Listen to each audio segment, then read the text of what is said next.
sobrang kapal na mga mukha nila. Kasi feel nila na yung mga Franz Castro na yan, feel nila na sila lang ang merong nagawa bilang ano yan, representative sa ACT teacher. Yung ACT teacher, merong bang nagawa sa mga guro? No.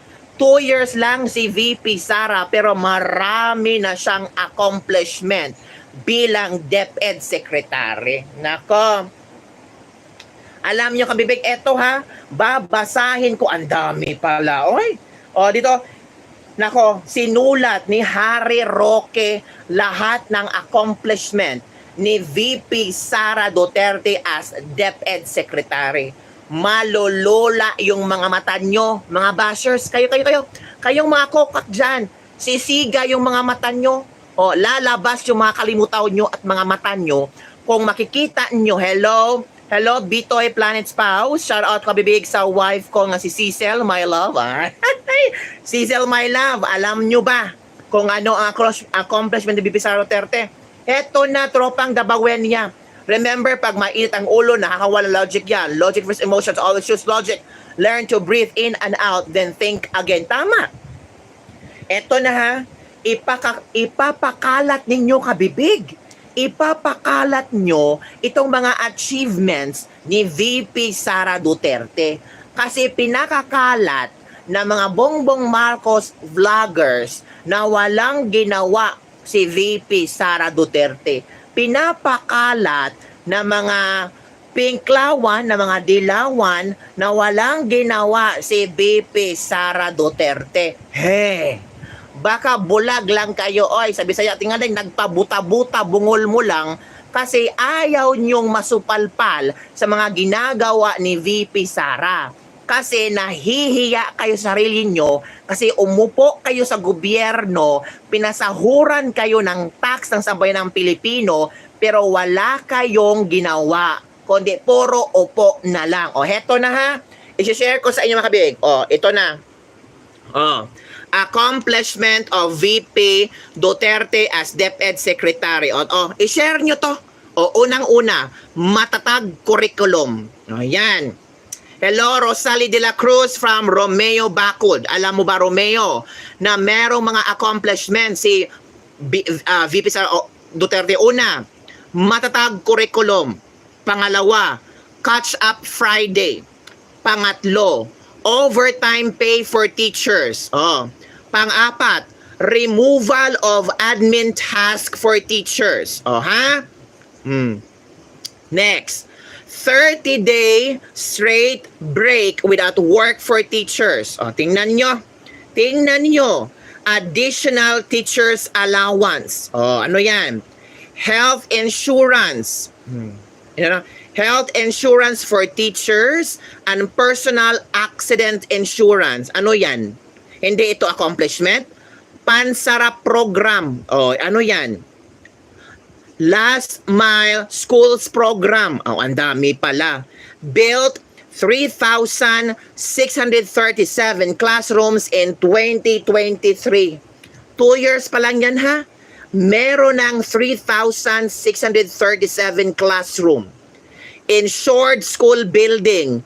Ilan ba ang na-insured na school buildings ni Sara Duterte? 132,000 public school buildings were given fire insurance to strengthen country's educational infrastructure resilience. Ito pa, repaired. Ilan ba ni-repaired? 4,542 schools nationwide.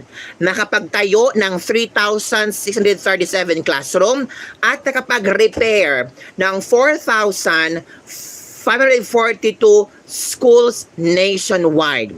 Given 4,067 e-learning cards. Sunod, free Wi-Fi for public schools. 2 years lang yan ha. 2 years lang yan. Isupalpal nyo sa mga taong walang sasabing walang siyang nagawa.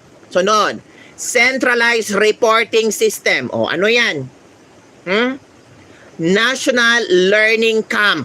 Grabe. E-learning implementation. High school, senior high school program review. Tree planting program. Oh, 'di ba? Ilan ba ito? Ang dami mga kabibig.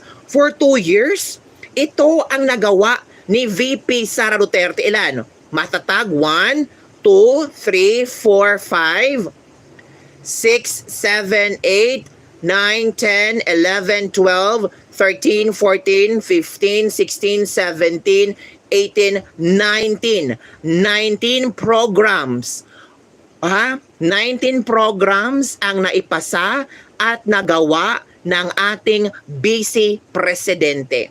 19 accomplishments of VP Duterte as DepEd Secretary.